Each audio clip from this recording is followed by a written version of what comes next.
This book is called Polka Dot Parade, a book about Bill Cunningham, and it also is a biography like the Pura Belpre story. The words are by Deborah Blumenthal, the pictures are by Masha D'yans, and it's a very creative book for a very creative man. He was a fashion photographer.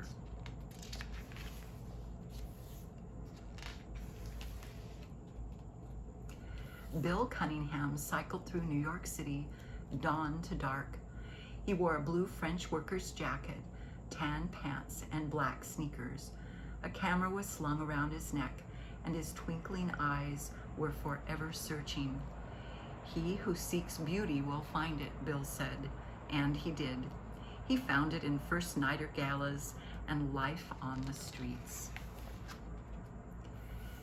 He found sheer poetry in the drape of an evening dress, delight in the swoosh of a knife-pleated skirt, and sartorial splendor in jazz-age garb. He found it in lush Hermes bags, fanny packs, ginghams, plaids, and grays with a dash of sapphire or violet. He even marveled at fancy pants dog clothes, coats, sweaters, and jeweled leashes. I don't really see people, I see clothes, he said. He snapped picture after picture, then placed them together on New York Times pages like squares on a story quilt. Pictures were his words, fashion his language. Fashion is the armor to survive the reality of everyday life, he said. It wasn't about being rich or poor, it was about style. A lot of people have taste, Bill said, but they don't have the daring to be creative.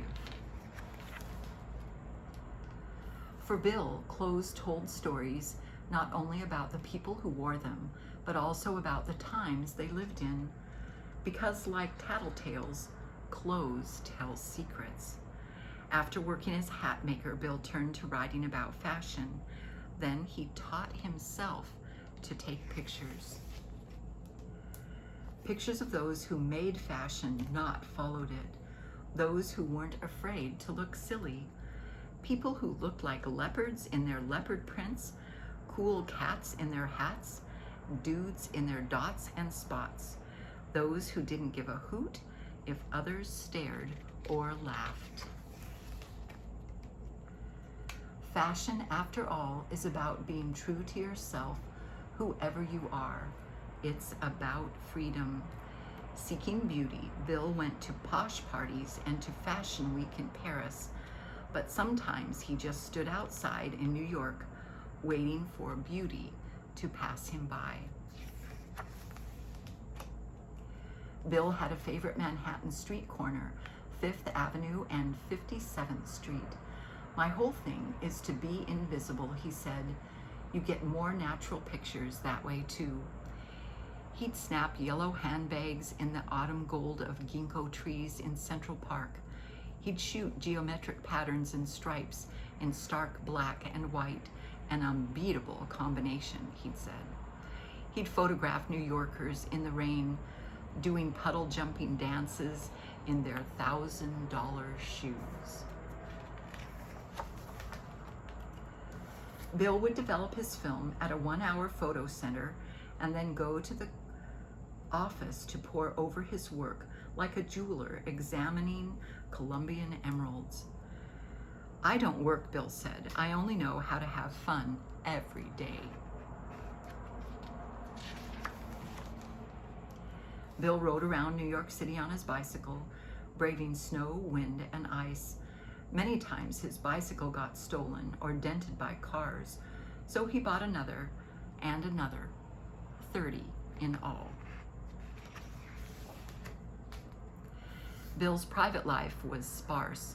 A small apartment, no kitchen because he didn't cook, no television because he didn't watch, not even a private bath. He slept on a narrow bed.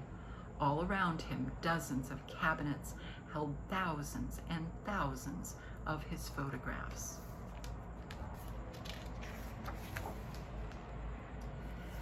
Everyone Bill met wanted him to take a picture of them, but he wouldn't. He'd smile and move on, fixing his lens on people who looked special to him in a way only he understood.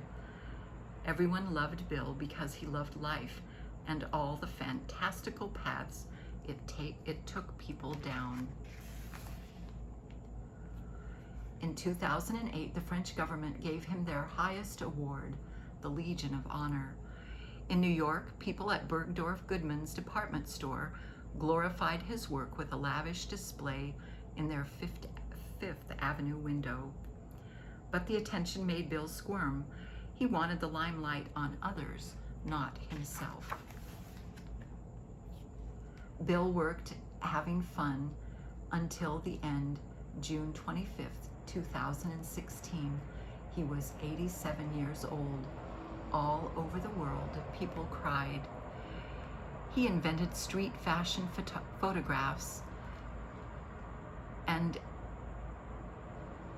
said an admirer, "No one does it better than Bill. No one ever will."